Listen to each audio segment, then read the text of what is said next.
All right. Hey, everyone. My name is Napul Choksi. I've got the great pleasure of being the guest moderator today for today's event. We're going to give people a minute or two to just kind of come on in. In the meantime, we like to have icebreakers as at these things as people are joining the event. Gives them time to log on, but also gives us a chance to kind of introduce ourselves to the community as real people.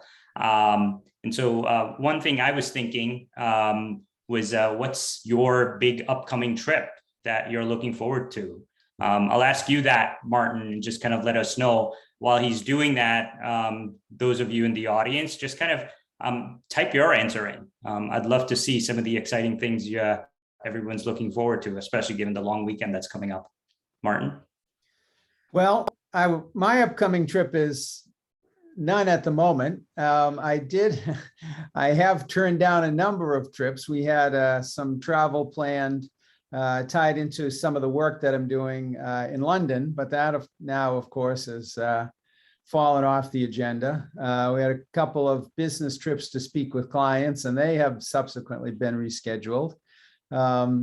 We do have on a more personal level, we do have a condominium near Sarasota, Florida. We're looking to have the opportunity to get back to Florida, but of course, shall I say, the health environment in Florida is a little bit challenging. So we're still waiting and hoping for the next big trip. So. Some folks have called it revenge travel. So we're looking to exact revenge from the virus with some good travel, but so far it's a bit off in the future. Yeah, no, absolutely. The kind of the current situation definitely means people are going to be, obviously very careful about where they're traveling. I see some of the folks on some of the audiences kind of chiming in here. Christopher is going to do a Spartan race at Squaw Valley, which is awesome. It's in North Tahoe. Hopefully that's not as impacted by the Caldor fires as the South Tahoe folks. Mountain biking in the backcountry north of Whistler. Wow, that's awesome. Whistler is definitely part of my going there for some hiking and skiing is definitely part of my bucket list. Hamptons, which is awesome. Haven't been there a long time, but that's always fun. Hawaii, which is awesome as well for Thanksgiving. I don't know if that's you, Gina, from the Modern Sales Pros community team. I think you're there now.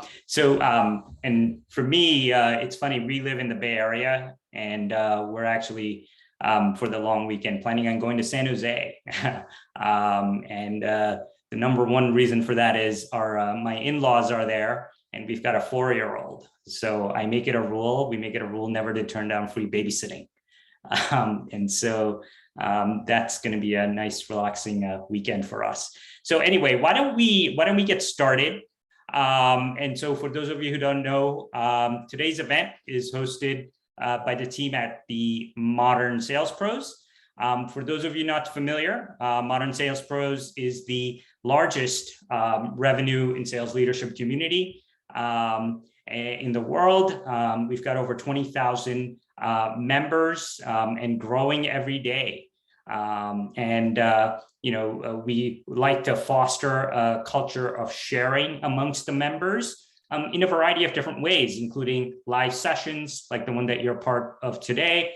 We've got an online Google Groups forum, as well as in the near future, anyway, live in-person events. If you're not a member today, we'll be asking you to join afterwards, and we sure hope you will. And so before we get into the meat of the content, I do want to point out that we've got the Revenue Excellence Summit that's going to be coming up in October.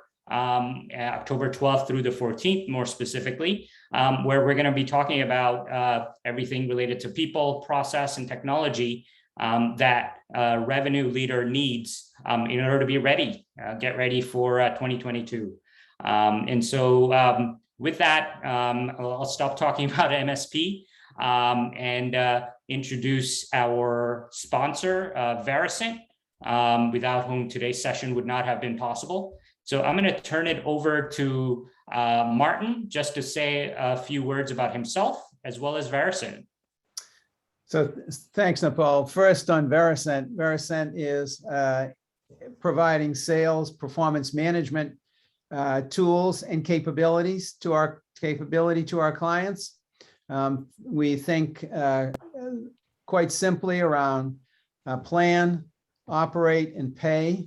And we'll talk about the plan piece of that today, but there's quite a bit of work in the operate space. And of course, I think Vericent perhaps is most well known in the pay space with incentive compensation management and a pretty substantial share of that compensation world, particularly among large enterprises.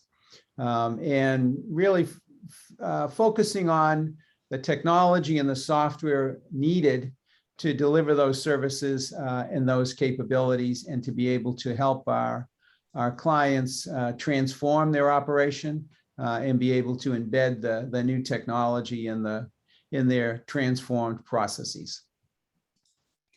That's great. That's great. And definitely looking forward to double clicking on that as part of the session, particularly as it relates to territory and quota planning.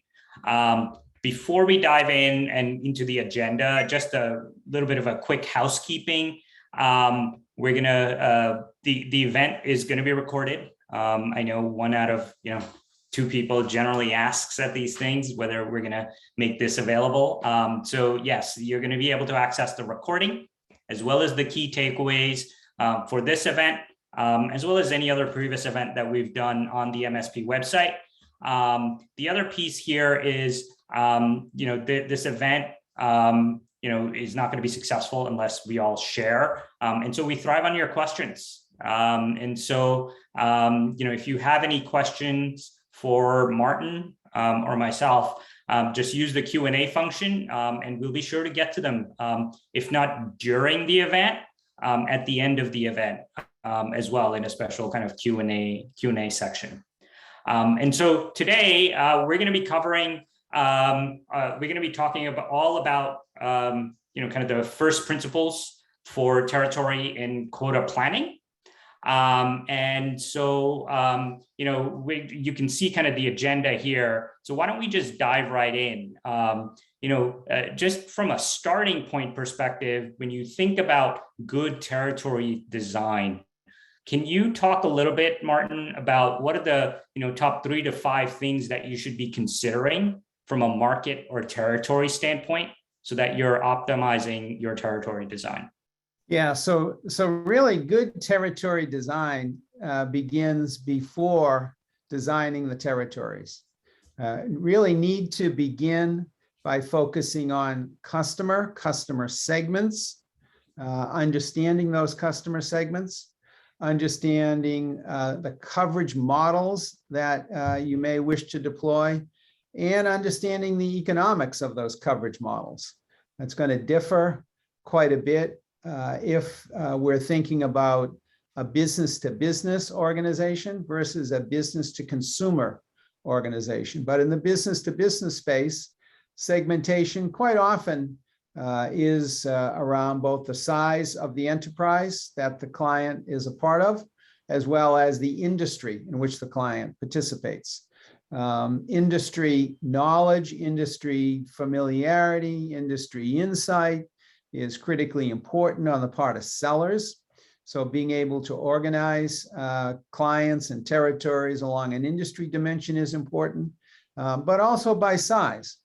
The kind of problems and challenges that large enterprises are facing and looking for us to solve as we design territories and set quotas are very different from a small or medium organization, which is by its nature smaller and less complex, and therefore perhaps a little bit of a simpler, if you will, situation. But oftentimes small and medium organizations don't have the same resources or bandwidth to devote to these challenges. So it becomes a balancing on the side of the necessary skill and resources. But the effort has to begin around customer segmentation and coverage models.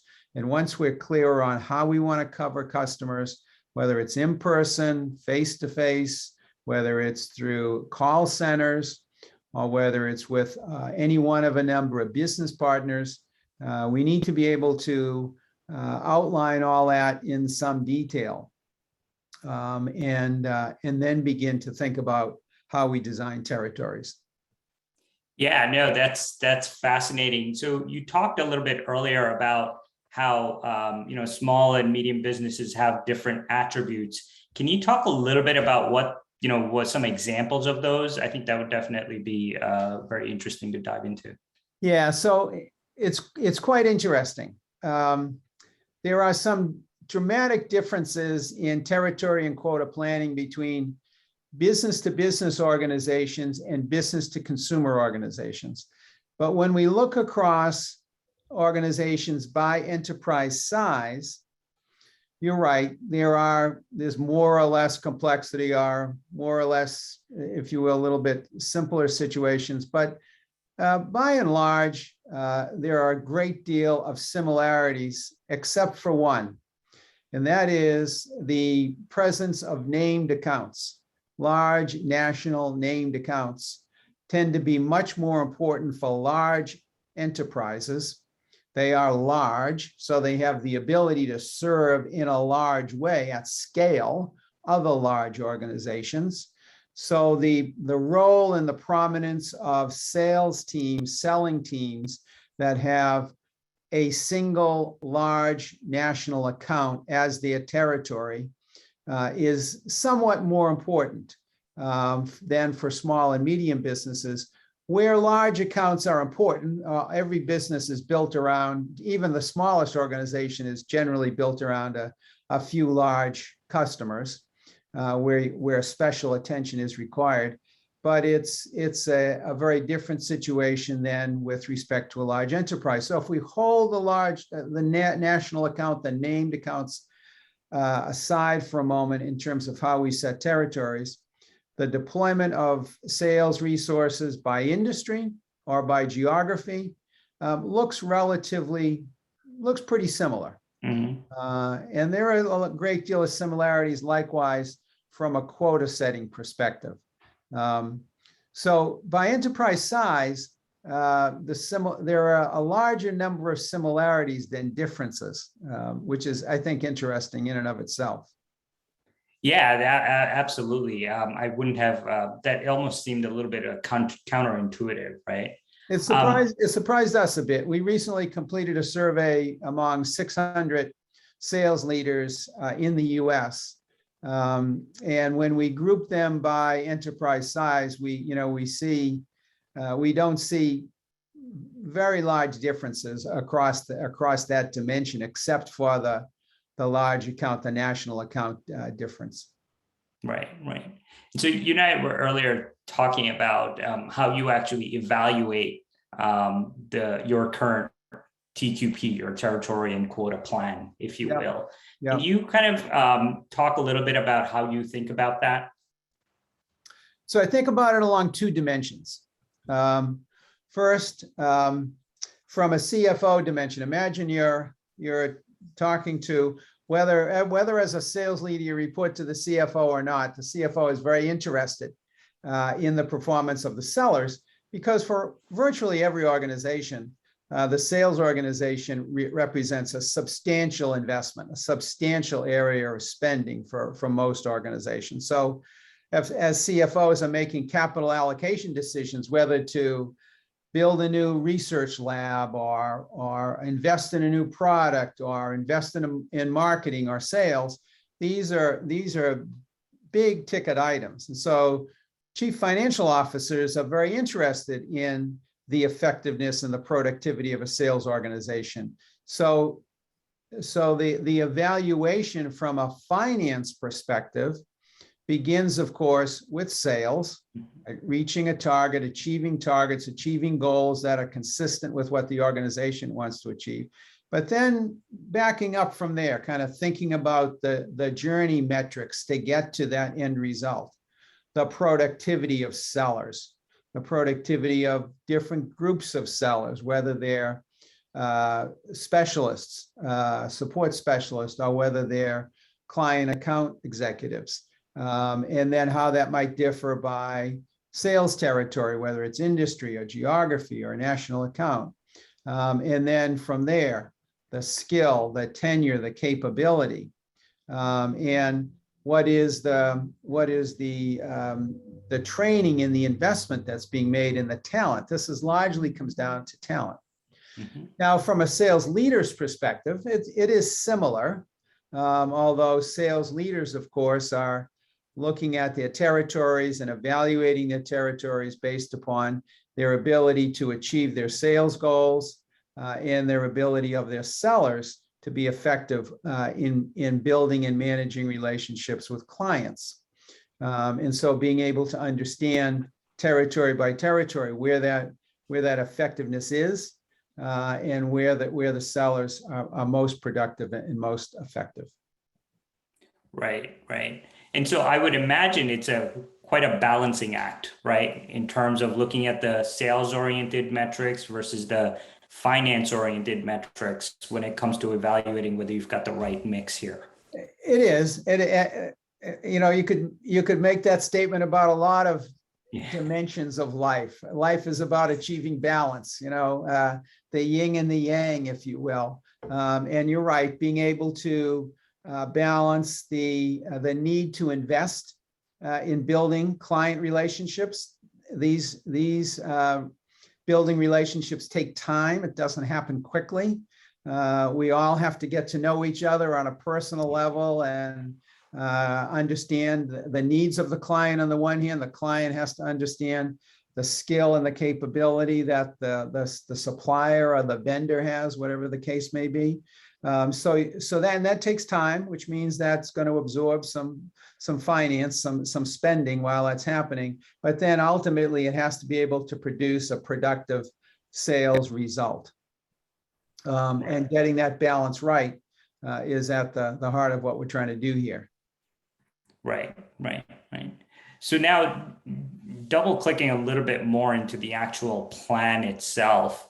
As a business, you generally have kind of a combination of, you're trying to build new relationships and expand existing ones. Right. How do you factor that in to your plan?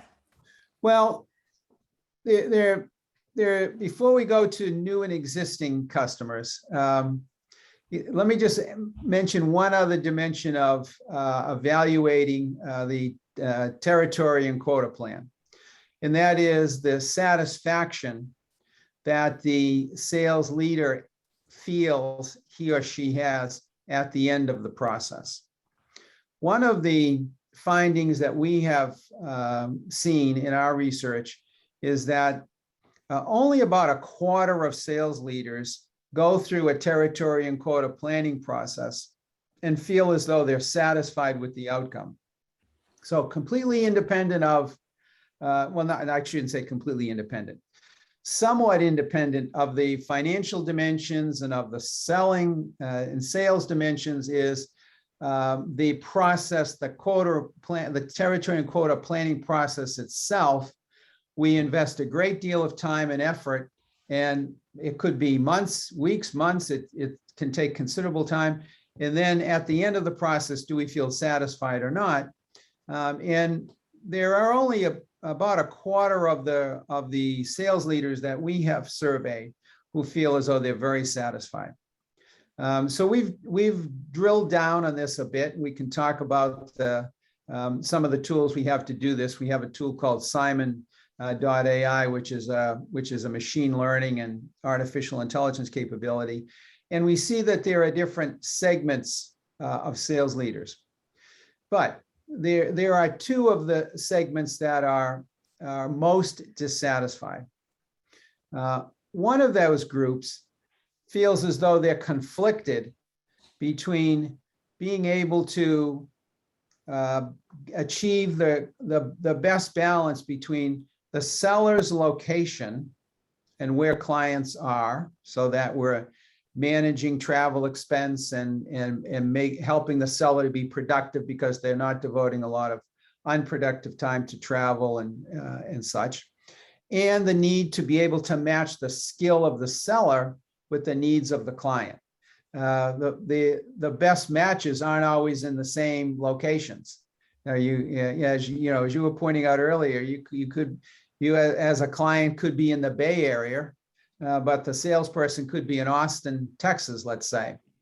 So being able to make those matches creates conflict among certain sales leaders, which creates difficulty and a lower level of satisfaction in the entire process of trying to make those matches. So that's interesting. So this is actually one of the questions that's coming in, and I think it dovetails really well into what you're talking about. Credibility is obviously very key when it comes to motivating reps, regarding any sort of quota setting or territory setting exercise.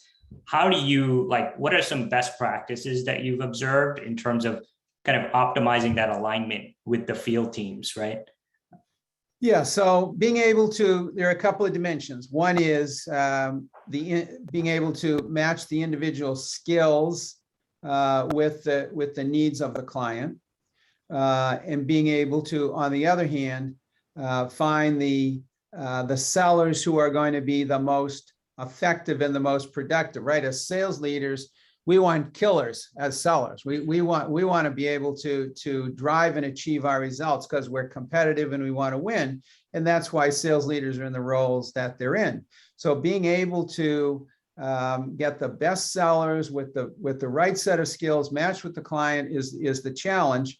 And so the credibility with the sales teams in terms of deploying the clients in a territory to the sellers comes in being able to take the sellers through that process of matching skills and matching productivity, if you will, or experience or tenure, whatever it is that's contributing to the effectiveness of those sellers, and being able to for the sellers lay out the logic of how the territories are being set. Right. And I would imagine, what does that mean in terms of setting fair goals for everyone? Well, that's a great question. Everybody wants to feel as though they're being treated fairly and equally, and being able to build territories that are roughly of equal size is always a bit of a challenge. It requires some knowledge of what the potential is account by account, which is oftentimes difficult, not only because we don't know the potential of certain accounts, but the history that we have of transactions that have occurred in the prior year or previous years can be quite variable depending on the needs of the account, how the account needs are changing. So being able to set territories of roughly equal size, where we have perhaps a group of large accounts where we have one account per territory.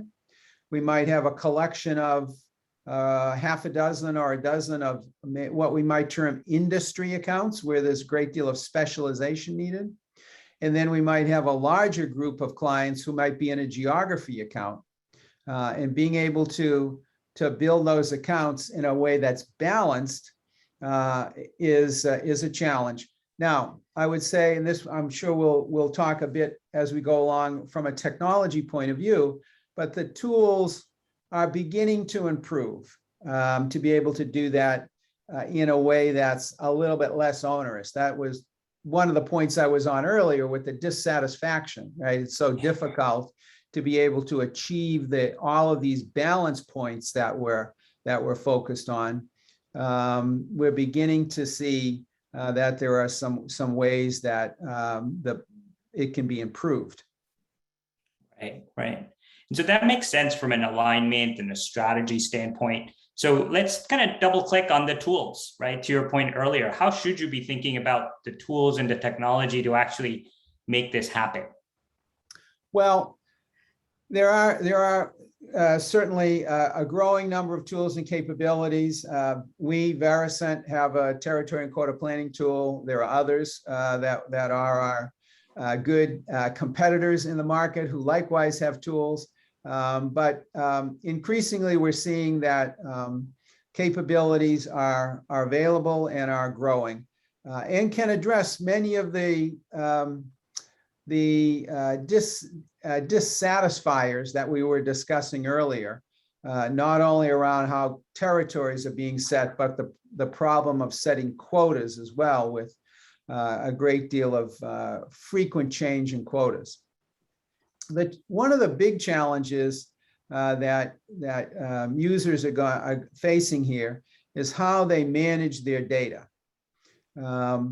Being able to understand how to bring together the necessary data from a variety of data sources. So think about what's required for territory planning. We need to be able to understand, number one, who the accounts are and what opportunities we might have going into a period. Perhaps won't provide a view for the entire period, but going into a period. Typically, we would get that data from a CRM site, salesforce.com or one of the others. We'll need to be able to get the transaction history that we have with accounts. That typically comes from the financial transactions, the ledger capability and ERP capability. And then thirdly, we need to know about the sellers themselves, coming from a human resource system, whether it's Workday or UKG or one of the others, bringing together. But we need to bring together all three of those data elements and manage that data, do the data engineering, which is a part of the challenge. Now, the good news is, once you've done that once, it's easy enough to maintain it and make some changes over time, of course. But we need to realize that we have to manage data from a variety of different sources. Sometimes you hear the term the hybrid cloud, because all of these are cloud deployments where we're bringing this data together from a number of cloud deployments.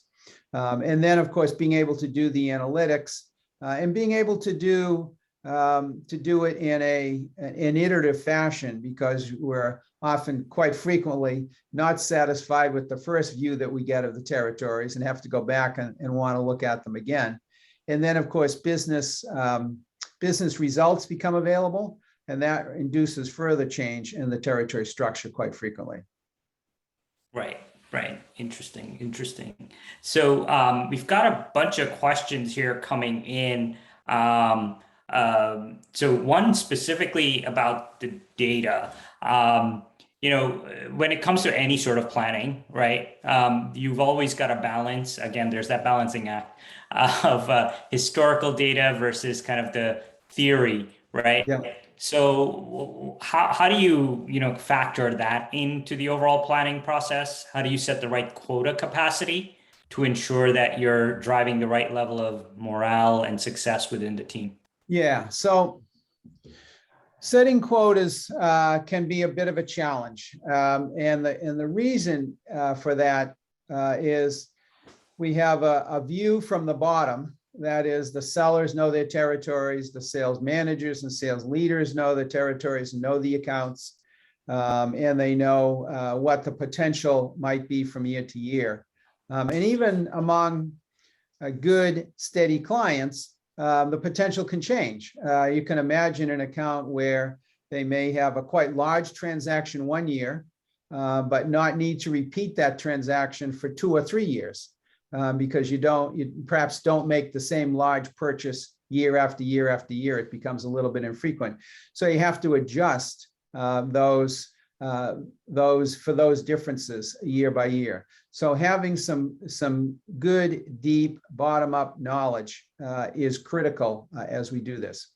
However, going back to where we started this conversation, every CFO and every CEO has a board of directors who has set some financial goals for the year.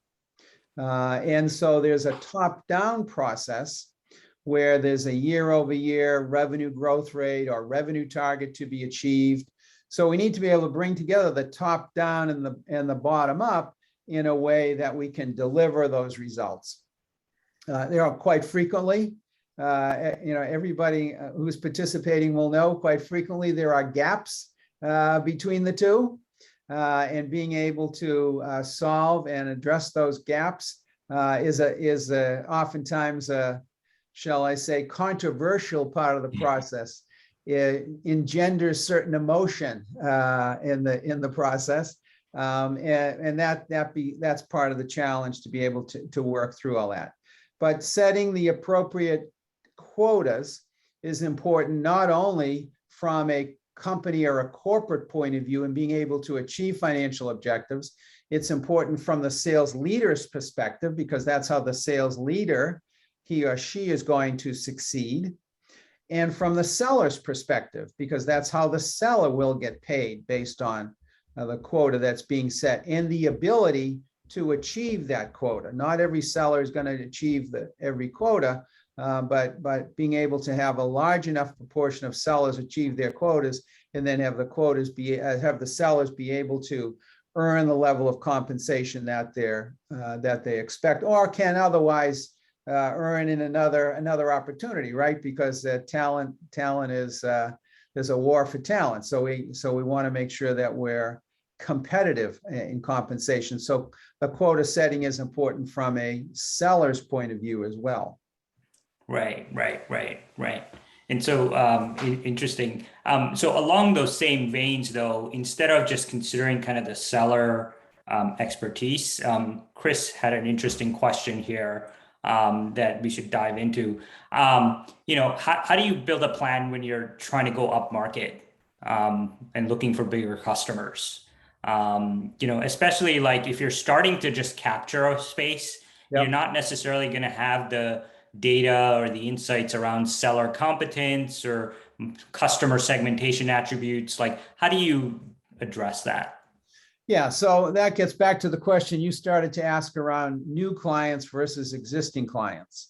And certainly when we're looking at new market segments, particularly as we're looking to build relationships with perhaps other large organizations, it becomes a function of having not so much the technical skill or the specialized skill and expertise, which is important. I'm not minimizing that, but having the appropriate sales skill. This gets into a farmer versus hunter type discussion. There are certainly folks who are quite skilled sales professionals who are quite good at hunting and have those relationships with senior executives at other large organizations. And maybe that senior executive where the relationship exists isn't the economic buyer, or maybe isn't even the product champion, but can provide a roadmap and an introduction to others in the organization.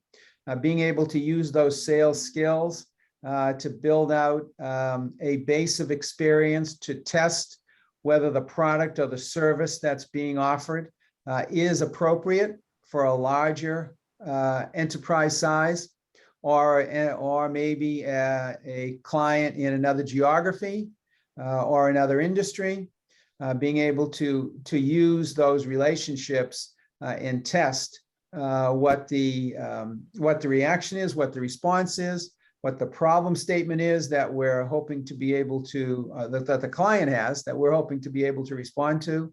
A lot of it comes down to having the sales skill in the relationship building and having the sellers that have those oftentimes personal relationships. Right. Okay. Jeff has a really interesting question here. And we've talked about sales, we've talked about finance and the need to kind of drive alignment within sales with finance. We haven't talked about marketing. Right. Can you talk a little bit about what have you seen in terms of best practices around making sure that marketing and sales are aligned around equal territories for lead generation and so on? Yeah, so that's what we've called revenue intelligence, and what others are focused on in the same space, bringing together marketing with sales, with customer success, customer relationship management. All three functions have to come together to create a quality experience for the client. Mm-hmm. Now, one of the ways that organizations are beginning to do this is to create a role of chief revenue officer, is a person who is oftentimes quite experienced from a sales point of view, probably has some marketing experience in their background, is maybe a bit more analytically and quantitatively oriented than I'm going to say, traditional sales manager, and is be able to fill a leadership role to be able to bring these functions together. The challenge is and probably is where the question is coming from, is these oftentimes tend to be quite siloed organizations, and to be able to bring them together and do the change management that's necessary is not easy, and it requires all of the tools of change management. It requires training, support, education, compensation, but importantly, it requires leadership from the top to be able to do this. Now, from more of an operational perspective, the change management is important, of course, the leadership is important, but from an operational perspective, being able to go from the point where we can engage in marketing campaigns, generate responses, understand whether those responses are truly are possibly, let me say it, possibly leads, sales leads, and then being able to identify and qualify those leads can be difficult and can be challenging, but there are some oftentimes quite good internal sellers and call centers that can do a lot of that identification and qualification, and then as necessary or where necessary, hand it off to a seller who may meet in person with the client, depending upon the nature of the transaction. But getting that pipeline working and going from a campaign to a response to a lead to a sales call or a sales process, closing the sale, and then engaging the customer success team to nurture and grow that relationship over time, is really where a lot of organizations are, I'll say, breaking new ground today. I don't want to say struggling, breaking new ground today to do that change management and do that integration. Now, it is where the technology does begin to help, because we can begin to integrate the response to the campaigns into the sales process more effectively, perhaps, than has been the case in the past, where they have been quite large marketing databases that don't quite fit or integrate well with the sales needs. So the technology is improving and being able to do some of that integration for us. Right. So what does that mean, like just really tactically speaking? And this is a follow-on question that Matt's asking. What happens when a lead comes inbound, right? Do you just hand it off to the AE that's managing the territory from which the lead came? Do you round robin it? How do you account for the fact that some territories aren't going to be good at generating inbound? Yeah, so that is always a challenge. Let me start and tell you, my premise is that most sellers who are calling on clients either in person or these days perhaps in a Zoom relationship, but most direct sellers, let's use that term, generally are in the business of creating their own sales leads based on their personal relationships with accounts, and knowing their accounts, knowing what their needs are, knowing the people in their accounts. So oftentimes a lead will come along from marketing and the seller will say, this lead's no good. And it's not because the lead's no good, it's because that's not the way they're used to doing business. So I think part of the challenge, there are a couple of aspects to this. One is, and again, this is where the technology begins to come in, to be able to look at that lead and understand what the probability might be of any one of the sales channels being able to most effectively run with that lead and close a sale. Is it a lead that is best suited for an internal call center? Is it a sales lead that maybe can be best handled by a direct seller? Or is it a sales lead that can be best handled and closed by a business partner? Business partner who might have the skill, the bandwidth, the location, maybe even in some instances, the client relationship, who is in a position to go out and win that business and close that sale. So the first step in the process is, what is the appropriate handoff? We shouldn't, in my view, shouldn't always assume that every lead that comes in should go to a direct seller who's going to go and call on that customer in person. There are multiple ways that we all go to market through different channels of distribution, and being able to use the analytics to be able to tell us what the probability of success is in different channels is a way that we have shown to be quite effective in the past. Awesome. That's certainly, I mean, speaking personally as a marketing leader, that definitely gives me a lot to think about in terms of, kind of solving that puzzle, right? Exactly. Especially as it relates to sales and marketing alignment. Yeah. Well, so that's great. I know we're at the bottom of the hour here. So I just wanted to ask, what are like the 3 to 5 takeaways that you would have for the audience, and an audience looking to develop a stellar territory and quota plan? Yeah, so I guess the first is, when we think about territory and quota planning, it has to start with segmentation and coverage model, and that's we have to do the groundwork, we have to do the preliminaries before we start to do the planning itself. Number 2 is depending upon the type of business, whether it's business to business or business to consumer, we can easily generate a high level of frustration in dealing with the complexity of balancing the various different considerations, whether it's seller skill, and not just technical skill, but sales skill, as well as location, and balancing the sales organization. And then number 2, more often than not in business to business, but also in business to consumer space, the frequent changes to quotas that oftentimes occur in many businesses creates a lot of churn, and a lot of difficulty.